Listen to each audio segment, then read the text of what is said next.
everybody, real quick, I want to talk about the fight with Floyd Mayweather and Andre Berto. Like I told you, Andre Berto is a good fighter, and I told you it was going to be kind of exciting because Andre Berto is an assertive fighter. But Floyd's defense is impeccable.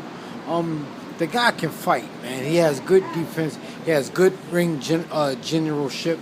He knows how to move around the ring. See, a lot of times when you step in the ring, it's not all about just fighting in boxing. It's all about rhythm. And Floyd always has a rhythm that once he gets into his rhythm, most fighters don't know how to break his rhythm. It's just like when Michael Jordan used to play basketball, and he run on the court and could throw up anything, and it was like he would make it.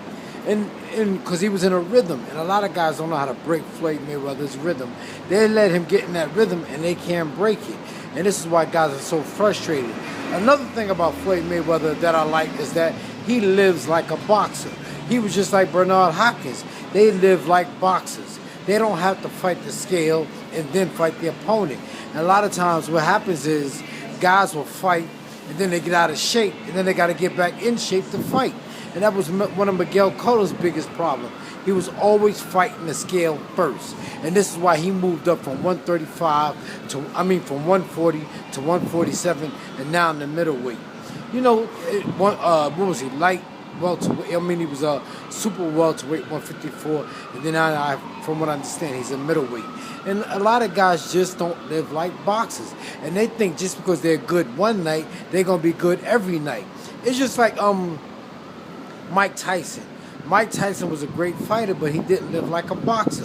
Holyfield was a great fighter, great fighter, but he had his demons. Holyfield, you know, I'm not going to speak on it, but he had his demons.